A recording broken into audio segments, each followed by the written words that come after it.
29 years old, work as a veterinary technician in Phoenix, Arizona, and make about $38,000 a year. I have a 3-year-old German Shepherd named Max, who's basically my best friend. I live alone in a small house with a fenced backyard, and Max goes everywhere with me when I'm not at work. In January 2025, I bought Max a Fi Smart Dog Collar. It's a GPS tracking collar that lets you monitor your dog's location in real time through an app on your phone. I got it because Max had escaped from the backyard once before, and I wanted peace of mind knowing I could find him if it ever happened again. The collar worked great. I could see Max's location whenever I wanted, track his daily activity, set up a safe zone alert for the backyard. It was exactly what I needed.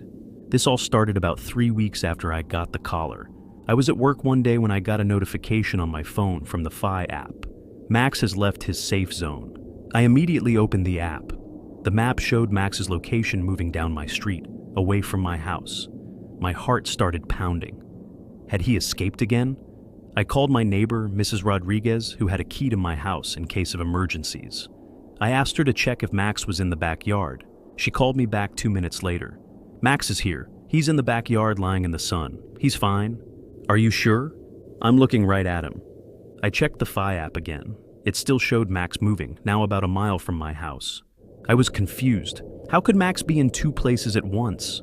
Then I realized someone had taken Max's collar. But why would someone steal just the collar and not the dog? I left work early and drove home.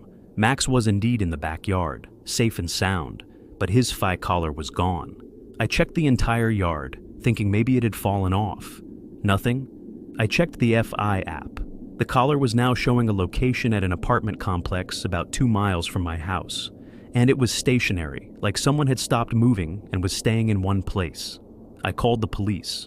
An officer came to my house, and I explained the situation. "So, someone stole your dog's GPS collar?" he asked. "Yes, and I can see exactly where it is right now." I showed him the app. The collar was still at the same apartment complex. "That's interesting," he said. "Usually people steal the whole dog, not just the collar. Do you have any idea who might have taken it?" "No idea." He took a report and said he'd follow up, but he seemed skeptical that this was worth investigating, just a stolen dog collar. The next day I checked the Fi app out of curiosity. The collar was moving again. I watched as it traveled from the apartment complex to various locations around Phoenix. A grocery store, a gas station, back to the apartment complex. Someone was wearing Max's collar, or carrying it with them, using it to move around the city. But why? Then something occurred to me. What if they didn't know it was a GPS tracker? What if they thought it was just a regular collar and were using it for something else? I decided to do some investigating on my own. I drove to the apartment complex where the collar kept returning. It was a low-income housing area, nothing fancy. I parked across the street and watched the Fi app. The collar was there, in Building C, Unit 214. I didn't know what to do. Knock on the door and demand my dog collar back? Call the police again? I decided to wait and watch. After about an hour, a man came out of Building C. He was in his 30s, average height, wearing jeans and a hoodie. He got into a beat-up Honda Civic and drove away. I followed him. I know that sounds stupid, but I was curious and angry. Someone had stolen from me, and the police didn't seem to care. I followed him to a Walmart. He went inside. I waited in the parking lot, watching the Fi app. The collar was moving through the store, probably in his pocket or on his person. 20 minutes later, he came out with shopping bags and drove to another location, a house in a residential neighborhood. He went inside. The collar stayed there. This went on for 3 more days. I'd check the app periodically and see the collar moving around Phoenix, always returning to either the apartment complex or this house. Then on the 4th day, I got a call from a Phoenix police detective named Santos. "Ms. Chen, I'm calling about your stolen dog collar.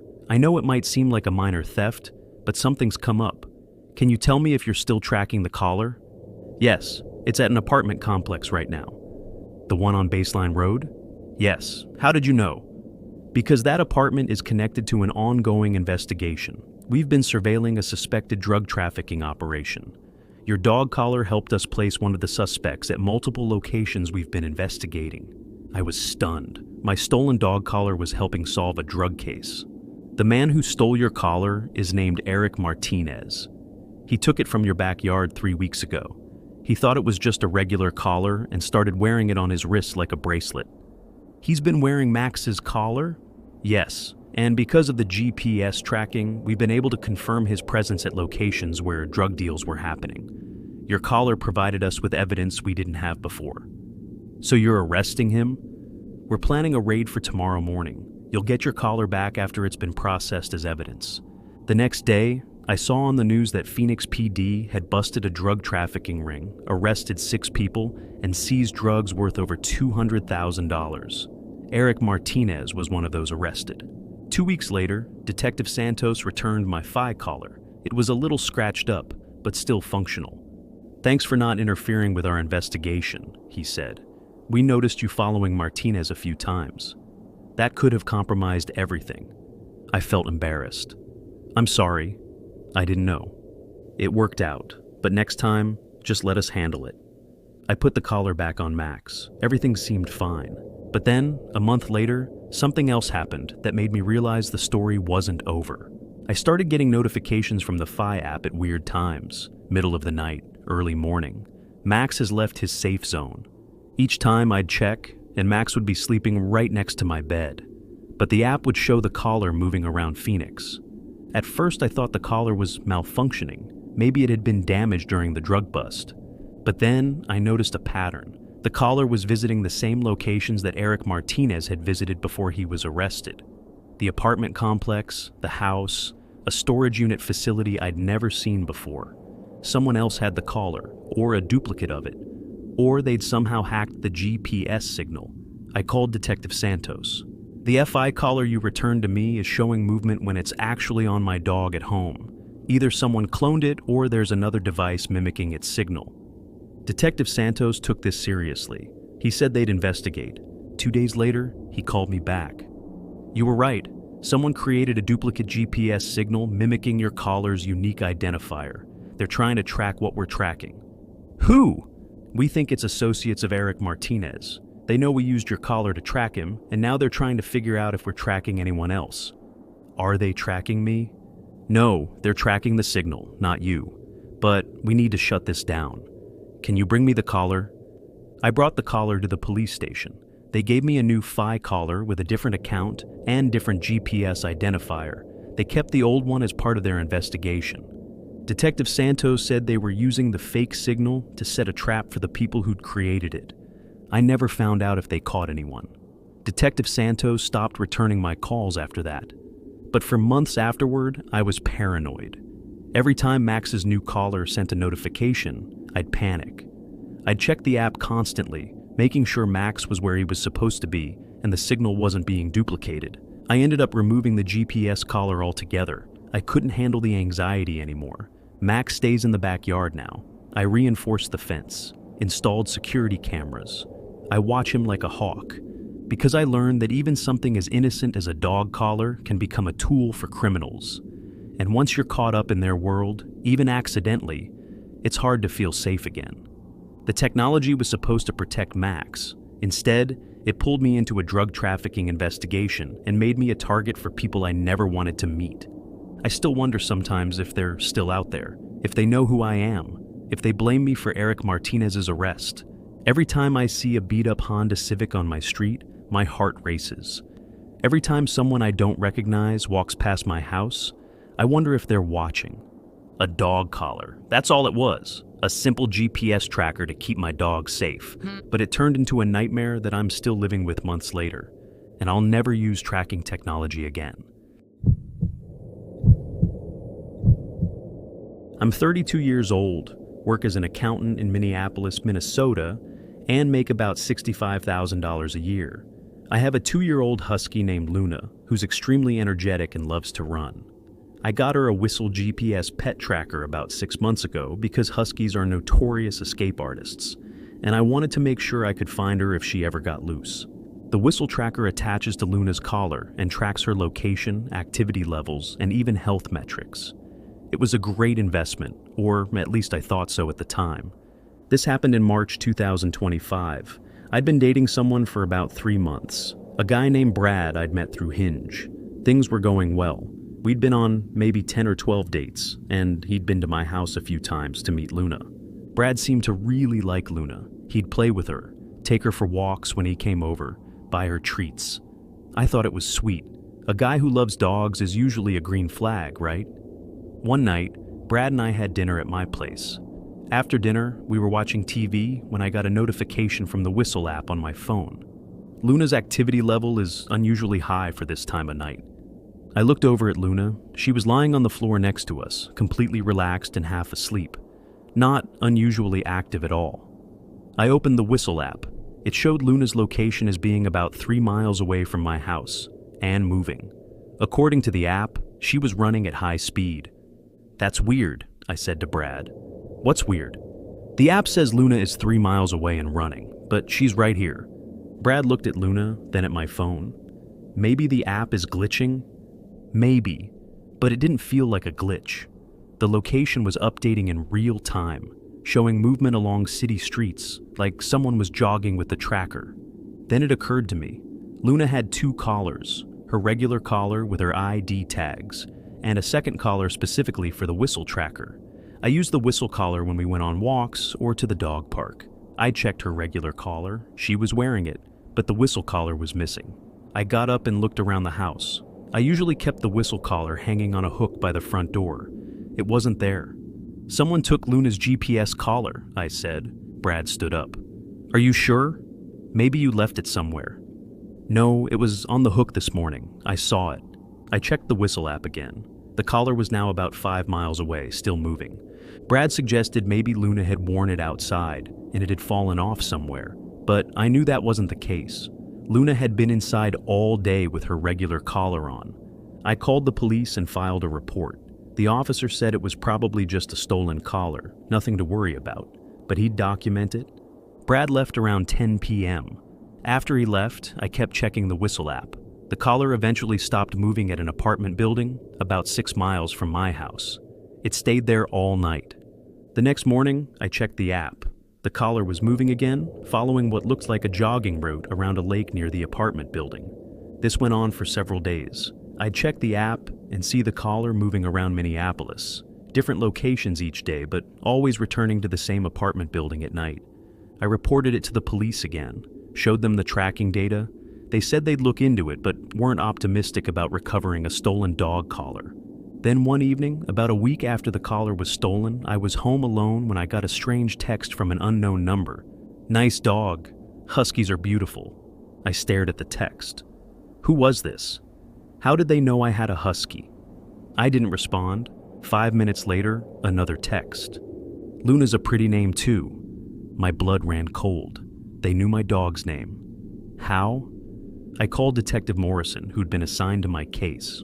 "I'm getting texts from someone who knows about Luna," I said. "I think it's whoever stole the collar." "Forward me the texts.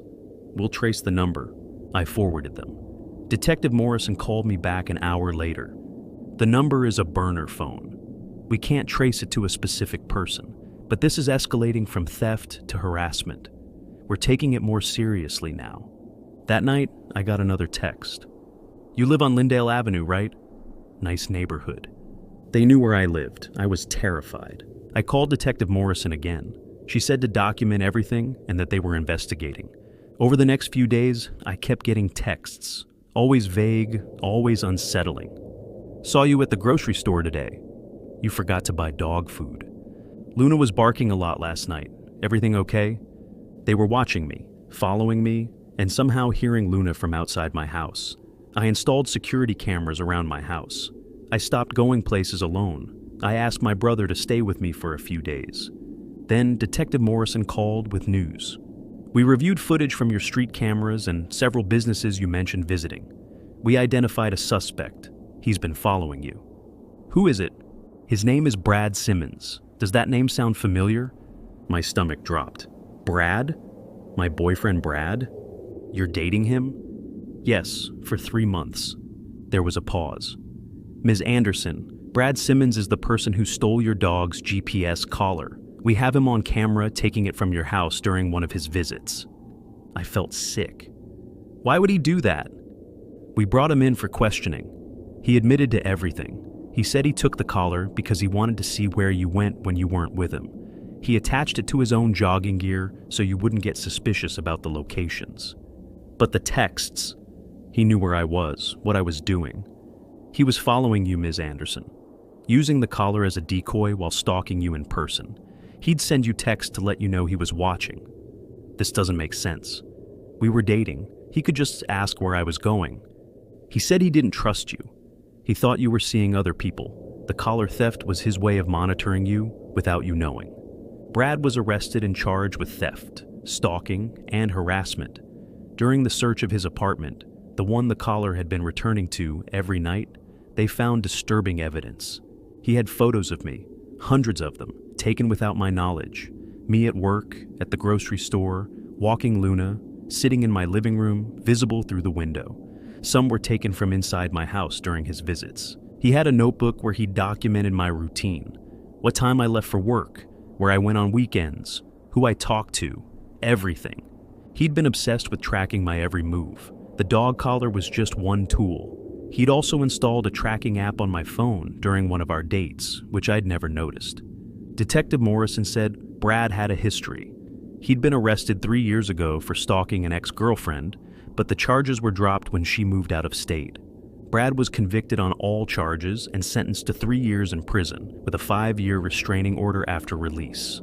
But here's what haunts me most. If Luna's collar hadn't been stolen, I never would have known Brad was stalking me. I would have continued dating him, trusting him, letting him into my house and my life. The collar theft, which seemed like a random crime at first, was actually the thing that saved me from a dangerous situation. Detective Morrison said Brad had been planning to escalate. In his notebook, they found entries about wanting to know everything about me and never let me leave. She said I was lucky the collar was stolen when it was, because it drew attention to Brad's behavior before he could do something worse. That was 5 months ago. I've since moved to a different neighborhood. Luna no longer has a GPS tracker. I don't use dating apps anymore. I've made my social media accounts private and removed most personal information. I check my phone regularly for tracking apps. I sweep my car and apartment for GPS devices. I look over my shoulder constantly. Because I learned that the person you trust most can be the person stalking you. And sometimes, technology that's supposed to protect your pet ends up exposing a predator. I think about Brad sometimes. What would have happened if I hadn't noticed the collar was missing? How far would he have gone? Detective Morrison said that, based on his pattern with his previous victim, Brad would have likely become more controlling, more possessive, until the relationship became dangerous. A dog collar saved me from that. A simple GPS tracker meant to keep Luna safe ended up keeping me safe too. But I'll never feel completely secure again. Because now I know how easy it is for someone to use technology to track you, follow you, watch you, and how someone you think you know can be hiding something terrifying beneath the surface. Luna still doesn't have her GPS collar, but she doesn't need it, because now I'm the one who never lets her out of my sight. And I'm the one who's always looking over my shoulder, making sure no one is following us. That's the price of learning that anyone can be a stalker, even someone you thought you loved. I'm 27 years old, work as a high school teacher in Portland, Oregon, and make about $54,000 a year. I have a 4-year-old beagle named Cooper, who I adopted from a shelter 2 years ago. Beagles are known for following their noses and wandering off, so I got him a tractive GPS tracker that clips onto his collar. The tracker worked perfectly. I could see Cooper's location anytime through the app, set up virtual fences, get alerts if he left the yard. It gave me peace of mind, especially since I lived in a neighborhood with lots of other dogs and people walking around. This happened in February 2025. I'd been living in the same house for 3 years, a small rental in the Selwood neighborhood. I knew most of my neighbors, Mrs. Patterson to my left, the young couple with twins to my right, and across the street was an older man named Robert who mostly kept to himself. One Saturday morning, I let Cooper out in the backyard while I made breakfast. About 15 minutes later, I got an alert from the Tractive app. Cooper has left his safe zone. I looked out the back window. Cooper wasn't in the yard. The gate was open. I grabbed my phone and checked the app. Cooper was moving down my street, heading toward the main road. I ran outside and started following the GPS signal. I walked fast, calling Cooper's name, checking the app every few seconds. The signal showed Cooper heading into a park about 3 blocks from my house. I jogged toward the park, scanning for him. When I got there, I saw Cooper. He was sniffing around near a bench. I called his name, and he came running over, tail wagging like nothing was wrong. I checked his collar. The tractive tracker was still attached. Everything seemed fine. But as I was walking him home, I thought about how the gate had been open. I always closed it. Always. I was paranoid about Cooper getting out. Had I forgotten to close it, or had someone opened it? When I got home, I checked the gate. There were no signs of it being forced open. It just wasn't latched properly. I figured I must have been careless that morning, but then it happened again. 3 days later, I let Cooper out in the morning before work. 30 minutes later, another alert. Cooper has left his safe zone. I checked the app. Cooper was moving down the street again, same direction as before. I ran outside. The gate was open again. This time, I found Cooper 2 blocks away, sniffing around someone's front yard. I brought him home and examined the gate carefully. The latch was fine, no damage, but it was definitely open. I started to wonder if someone was letting Cooper out intentionally. I installed a cheap security camera pointing at the backyard gate. Nothing fancy, just a basic wireless camera from Amazon that recorded to the cloud. 2 days later, it happened again. Alert on my phone. Cooper had left the safe zone, but this time, I had footage. I pulled up the camera recording. At 7:15 a.m., a man walked into my backyard from the side yard, opened the gate, and let Cooper out. Then he closed the gate behind him and left. I couldn't see his face clearly because he was wearing a baseball cap pulled low and had his back to the camera most of the time.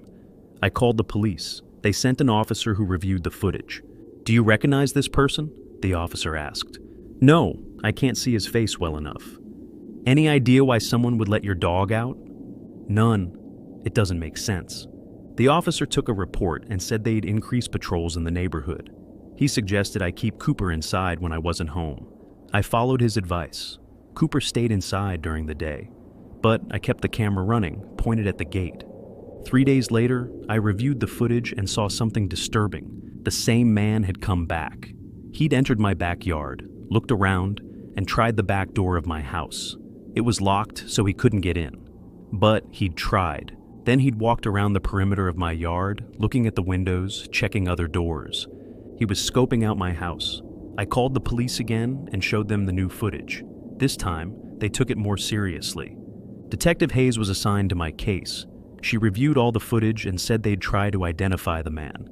"Has anyone been showing unusual interest in you or your dog?" she asked. "No, nobody." "What about neighbors? Anyone new move in recently?" I thought about it. "No, everyone's been here for years." "What about strangers? Anyone approach you at the park or while walking Cooper?" "There was one guy," I said, remembering.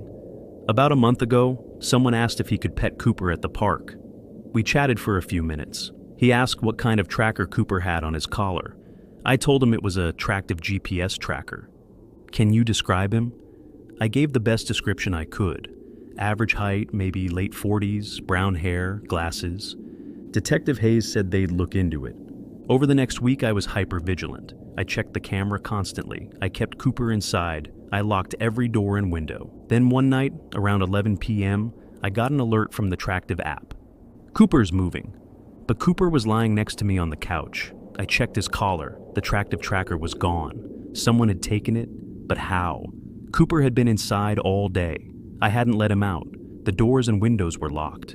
Then I realized the tracker must have been taken earlier, maybe while I was at work, and I just hadn't noticed until now. But that didn't make sense either. How would someone get inside? I checked the security camera footage from earlier that day. Nothing unusual, no one had entered the backyard. I checked the Tractive app.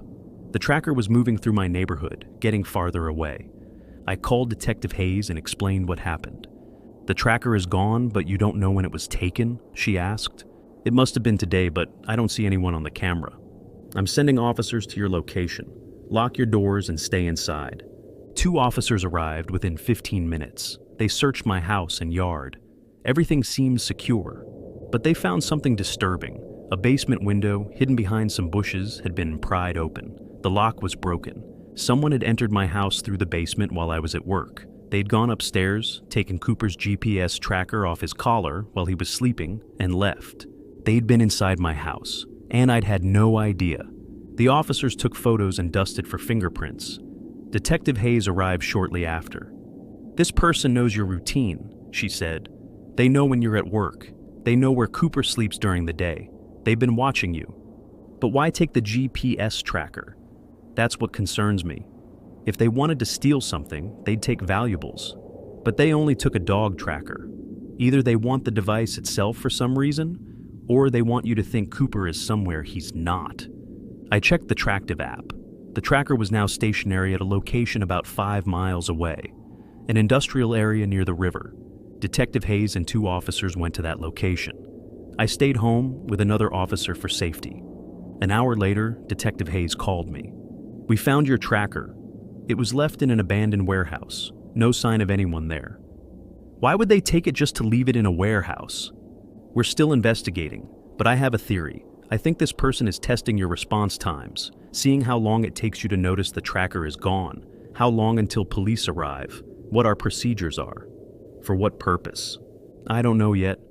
But I want you to stay somewhere else tonight. A friend's house, family, anywhere but home." I stayed at my friend Rachel's house that night.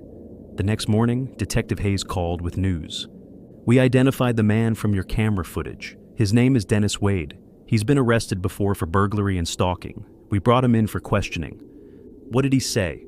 "At first he denied everything, but when we showed him the footage and told him we'd found his fingerprints in your basement, he admitted to it." "Why was he doing this?" "He said he'd been watching your house for weeks. He's a dog thief. He targets homes with expensive dogs and GPS trackers. He lets the dog out, waits for it to wander away, then picks it up and sells it. Cooper's a beagle. He's not expensive. He realized that after he let Cooper out the first time, and you found him so quickly. But by then, he'd already been in your yard multiple times. He said he got curious about your security, about how you'd react." "So he broke into my house?" "Yes, he wanted to see if he could. He took the tracker to test whether you'd notice immediately or later. He was planning to come back and take Cooper eventually." "That's sick." "He's being charged with burglary, attempted theft, and stalking. We also connected him to 3 other dog thefts in the area over the past 6 months. Dennis Wade was convicted and sentenced to 4 years in prison. But the damage was done. I couldn't live in that house anymore, knowing someone had broken in while I was gone, knowing they'd been upstairs where I slept, where Cooper slept. I broke my lease and moved to a different neighborhood. I got a new security system with cameras on every door and window. I got Cooper a new GPS tracker with a different account and different settings. But I'll never feel safe again. Because I know how easy it was for Dennis to watch me, learn my routine, and break into my house without me knowing. A GPS tracker was supposed to protect Cooper. Instead, it made him a target. And it made me realize how vulnerable we all are. How easy it is for someone to watch us, study us, and invade our lives. Every time I let Cooper out now, I watch him. Every time I leave the house, I check every lock twice. Every time I come home, I scan the area for anything suspicious. That's the price of learning that pet thieves exist, that they use GPS trackers to identify targets, that they're willing to break into homes and test security systems.